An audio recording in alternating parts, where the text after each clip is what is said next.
Happy Thursday, my fabulous first graders. Thank you for tuning in to Charlie and the Chocolate Factory. I hope you're enjoying it as much as I am. It's about to get really good. I know a lot of you have told me that you're really enjoying it and that it's really funny. Just wait. Today is hilarious. Okay, so we are now on chapter 17 and 18. Chapter 17. Augustus Gloop goes up the pipe. When Mr. Wonka turned round and saw what Augustus Gloop was doing, he cried out, "Oh no, please, Augustus, please! I beg of you not to do that. My chocolate must be untouched by human hands." "Augustus!" called out Mrs. Gloop. "Didn't you hear what the man said? Come away from that river at once." "This stuff is terrific," said Augustus, taking not the slightest notice of his mother or Mr. Wonka. "Oh boy, I need a bucket to drink it properly." "Augustus," cried Mr. Wonka, hopping up and down and waggling his stick in the air, "you must come away. You are dirtying my chocolate." "Augustus!" cried Mrs. Gloop. "Augustus!" cried Mr. Gloop. But Augustus was deaf to everything except the call of his enormous stomach. He was now lying full length on the ground with his head far out over the river, lapping up the chocolate like a dog. "Augustus!" shouted Mrs. Gloop. "You'll be giving that nasty cold of yours to about 1,000,000 people all over the country." "Be careful, Augustus!" shouted Mr. Gloop. "You're leaning too far out." Mr. Gloop was absolutely right, for suddenly there was a shriek and then a splash, and into the river went Augustus Gloop, and in 1 second he had disappeared under the brown surface. "Save him!" screamed Mrs. Gloop, going white in the face and waving her umbrella about. "He'll drown! He can't swim a yard! Save him! Save him!" "Good heavens, woman!" said Mr. Gloop. "I'm not diving in there. I've got my best suit on." Augustus Gloop's face came up again to the surface, painted brown with chocolate. "Help! Help! Help!" he yelled. "Fish me out!" "Don't just stand there!" Mrs. Gloop screamed at Mr. Gloop. "Do something!" "I am doing something," said Mr. Gloop, who was now taking off his jacket and getting ready to dive into the chocolate. But while he was doing this, the wretched boy was being sucked closer and closer toward the mouth of one of the great pipes that was dangling down into the river. Then all at once the powerful suction took hold of him completely, and he was pulled under the surface and then into the mouth of the pipe. The crowd on the riverbank waited breathlessly to see where he would come out. "There he goes!" somebody shouted, pointing upwards, and sure enough, because the pipe was made of glass, Augustus Gloop could be clearly seen shooting up inside it head first like a torpedo. "Help! Murder! Police!" screamed Mrs. Gloop. "Augustus, come back at once! Where are you going?" "It's a wonder to me," said Mr. Gloop, "how that pipe is big enough for him to go through it." "It isn't big enough," said Charlie Bucket. "Oh dear, look, he's slowing down." "So he is," said Grandpa Joe. "He's going to stick," said Charlie. "I think he is," said Grandpa Joe. "By golly, he has stuck," said Charlie. "It's his stomach that's done it," said Mr. Gloop. "He's blocked the whole pipe," said Grandpa Joe. "Smash the pipe!" yelled Mrs. Gloop, still waving her umbrella. "Augustus, come out of there at once!" The watchers below could see the chocolate swishing around the boy in the pipe, and they could see it building up behind him in a solid mass, pushing against the blockage. The pressure was terrific. Something had to give. Something did give, and that something was Augustus. Whoof! Up he shot again like a bullet in the barrel of a gun. "He's disappeared!" yelled Mrs. Gloop. "Where does that pipe go to? Quick! Call the fire brigade!" "Keep calm!" cried Mr. Wonka. "Keep calm, my dear lady, keep calm. There is no danger whatsoever. Augustus has gone on a little journey, that's all. A most interesting little journey. But he'll come out of it just fine. You wait and see." "How can he possibly come out just fine?" snapped Mrs. Gloop. "He'll be made into marshmallows in 5 seconds. "Impossible!" cried Mr. Wonka. "Unthinkable! Inconceivable! Absurd! He could never be made into marshmallows." "And why not, may I ask?" shouted Mrs. Gloop. "Because that pipe doesn't go to the marshmallow room," Mr. Wonka answered. "It doesn't go anywhere near it. That pipe, the one Augustus went up, happens to lead directly to the room where I make a most delicious kind of strawberry-flavored chocolate-coated fudge." Then he'll be made into strawberry-flavored chocolate-coated fudge, screamed Mrs. Gloop. My poor Augustus! They'll be selling him by the pound all over the country tomorrow morning. Quite right, said Mr. Gloop. I know I'm right, said Mrs. Gloop. It's beyond a joke, said Mr. Gloop. Mr. Wonka doesn't seem to think so, cried Mrs. Gloop. Just look at him. He's laughing his head off. How dare you laugh like that when my boy's just gone up the pipe? You monster! She shrieked, pointing her umbrella at Mr. Wonka, as though she were going to run him through. You think it's a joke, do you? You think that sucking my boy up into your fudge room like that is just one great big colossal joke?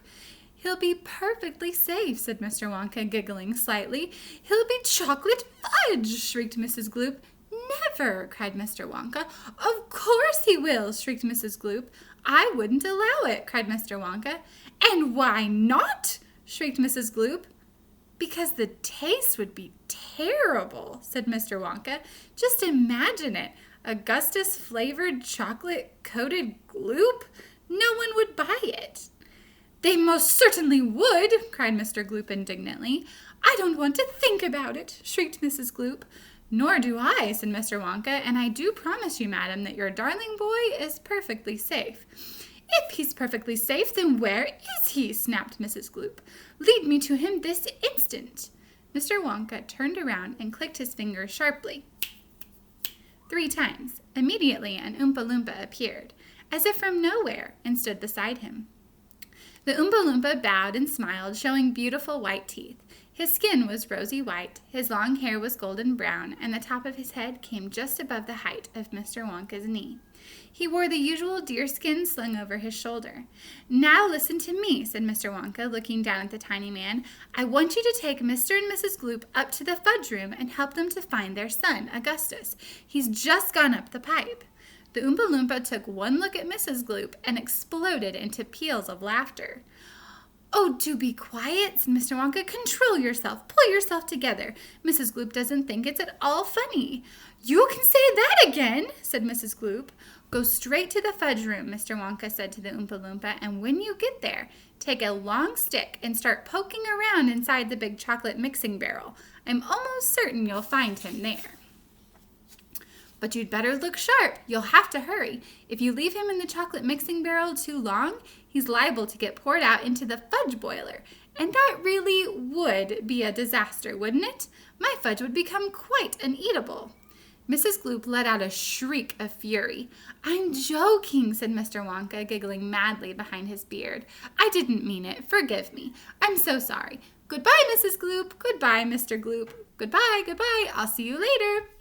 As Mr. and Mrs. Gloop and their tiny escort hurried away, the 5 Oompa Loompas on the far side of the river suddenly began hopping and dancing about and beating wildly upon a number of very small drums. Augustus Gloop, they chanted. Augustus Gloop, Augustus Gloop. Grandpa, cried Charlie. Listen to them, Grandpa. What are they doing? Shh, whispered Grandpa Joe. I think they're going to sing us a song. Augustus Gloop, Augustus Gloop, the great big greedy nincompoop. How long could we allow this beast to gorge and guzzle, feed and feast on everything he wanted to? Great Scott, it simply wouldn't do.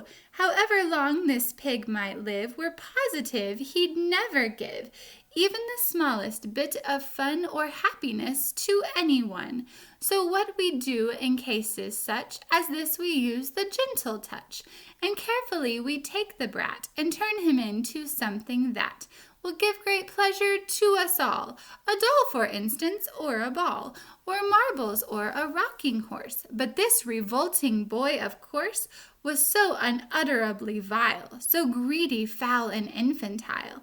He left a most disgusting taste inside our mouths, and so in haste we chose a thing that, come what may, would take the nasty taste away. Come on, we cried, the time is ripe to send him shooting up the pipe. He has to go, it has to be, and very soon he's going to see. Inside the room to which he's gone, some funny things are going on. But don't, dear children, be alarmed. Augustus Gloop will not be harmed. although of course we must admit he will be altered quite a bit. He'll be quite changed from what he's been when he goes through the fudge machine. Slowly the wheels go round and round, the cogs begin to grind and pound, 100 knives to slice, slice, slice. We add some sugar, cream, and spice. We boil him for a minute more until we're absolutely sure that all the greed and all the gall is boiled away for once and all. Then out he comes, and now by grace a miracle has taken place. This boy who only just before was loathed by men from shore to shore, this greedy brute, this louse's ear, is loved by people everywhere. For who could hate or bear a grudge against a luscious bit of fudge? I told you they loved singing, cried Mr. Wonka. Aren't they delightful? Aren't they charming? But you mustn't believe a word they said. It's all nonsense, every bit of it. Are the Oompa Loompas really joking, Grandpa? Asked Charlie. Of course they're joking, answered Grandpa Joe. They must be joking. At least I hope they're joking, don't you? Chapter 18, Down the Chocolate River. Off we go, cried Mr. Wonka. Hurry up, everybody. Follow me to the next room. And please don't worry about Augustus Gloop. He's bound to come out in the wash. They always do. We shall have to make the next part of the journey by boat. Here she comes. Look! A steamy mist was rising up now from the great warm chocolate river, and out of the mist there appeared suddenly a most fantastic pink boat. It was a large open rowboat with a tall front and a tall back, like a Viking boat of old, and it was of such a shining, sparkling, glistening pink color that the whole thing looked as though it were made of bright pink glass. There were many oars on either side of it, and as the boat came closer, the watchers on the river bank could see that the oars were being pulled by masses of Oompa Loompas, at least 10 of them to each oar. This is my private yacht, cried Mr. Wonka, beaming with pleasure. I made her by hollowing out an enormous boiled sweet. Isn't she beautiful? See how she comes cutting through the river? The gleaming pink boiled sweet boat glided up to the river bank. 100 Oompa Loompas rested on their oars and stared up at the visitors. Then suddenly, for some reason best known to themselves, they all burst into shrieks of laughter. What's so funny? Asked Violet Beauregard. Oh, don't worry about them, cried Mr. Wonka. They're always laughing. They think everything's a colossal joke. Jump into the boat, all of you. Come on, hurry up. As soon as everyone was safely in, the Oompa Loompas pushed the boat away from the bank and began to row swiftly downriver. Hey there, Mike TV, shouted Mr. Wonka.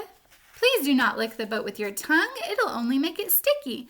Daddy, said Veruca Salt, I want a boat like this.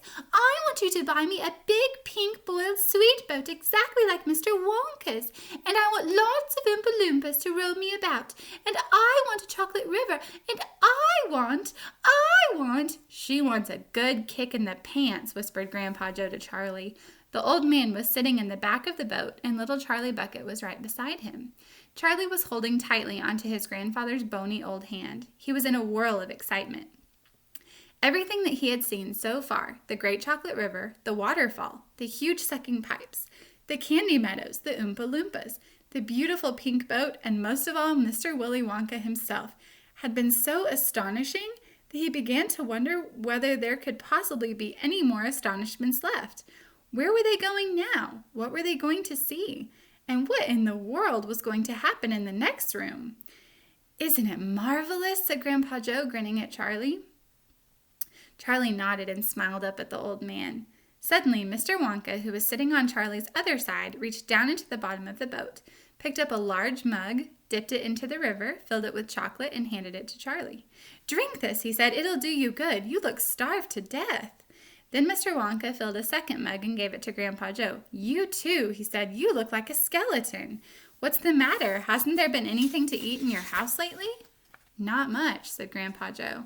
Charlie put the mug to his lips, and as the rich, warm, creamy chocolate ran down his throat into his empty tummy, his whole body from head to toe began to tingle with pleasure, and a feeling of intense happiness spread over him. You like it? Asked Mr. Wonka. Oh, it's wonderful, Charlie said. The creamiest, loveliest chocolate I've ever tasted, said Grandpa Joe, smacking his lips. That's because it's been mixed by waterfall, Mr. Wonka told him. The boat sped on down the river. The river was getting narrower. There was some kind of a dark tunnel ahead, a great round tunnel that looked like an enormous pipe, and the river was running right into the tunnel, and so was the boat. "Row on!" shouted Mr. Wonka, jumping up and waving his stick in the air. "Full speed ahead!" And with the Oompa Loompas rowing faster than ever, the boat shot into the pitch-dark tunnel, and all the passengers screamed with excitement. "How can they see where they're going?" shrieked Violet Beauregard in the darkness. "There's no knowing where they're going," cried Mr. Wonka, hooting with laughter. "There's no earthly way of knowing which direction they are going. There's no knowing where they're rowing or which way the river's flowing. Not a speck of light is showing, so the danger must be growing, for the rowers keep on rowing, and they're certainly not showing any signs that they are slowing." "He's gone off his rocker," shouted one of the fathers aghast, and the other parents joined in the chorus of frightened shouting. "He's crazy," they shouted. "He's balmy, he's nutty, he's screwy, he's batty, he's dippy, he's dotty, he's daffy, he's goofy, he's beany, he's buggy, he's wacky, he's loony." "No, he is not," said Grandpa Joe. "Switch on the lights," shouted Mr. Wonka, and suddenly on came the lights, and the whole tunnel was brilliantly lit up, and Charlie could see that they were indeed inside a gigantic pipe, and the great upward curving walls of the pipe were pure white and spotlessly clean. The river of chocolate was flowing very fast inside the pipe, and the Oompa Loompas were all rowing like crazy, and the boat was rocketing along at a furious pace. Mr. Wonka was jumping up and down in the back of the boat and calling to the rowers to row faster and faster still. He seemed to love the sensation of whizzing through a white tunnel in a pink boat on a chocolate river, and he clapped his hands and laughed and kept glancing at his passengers to see if they were enjoying it as much as he. "Look, Grandpa," cried Charlie, "there's a door in the wall." It was a green door, and it was set into the wall of the tunnel just above the level of the river. As they flashed past it, there was just enough time to read the writing on the door. "Storeroom number 54, it said, all the creams, dairy cream, whipped cream, violet cream, coffee cream, pineapple cream, vanilla cream, and hair cream." "Hair cream?" cried Mr. Wonka. "You don't use hair cream." "Row on," shouted Mr. Wonka. "There's no time to answer silly questions." They streaked past a black door, storeroom number 71. It said on it, "Whips, all shapes and sizes." "Whips?" cried Veruca Salt. "What on earth do you use whips for?" "For whipping cream, of course," said Mr. Wonka. "How can you whip cream without whips? Whipped cream isn't whipped cream at all unless it's been whipped with whips, just as a poached egg isn't a poached egg unless it's been stolen from the woods in the dead of night. Row on, please." They passed a yellow door on which it said storeroom number 77, all the beans, cacao beans, coffee beans, jelly beans, and has-beans. "Has-beans?" cried Violet Beauregard. "You're one yourself," cried Mr. Wonka. "There's no time for arguing. Press on, press on." But 5 seconds later, when a bright red door came into sight ahead, he suddenly waved his gold-topped cane in the air and shouted, "Stop the boat!" Have a great day!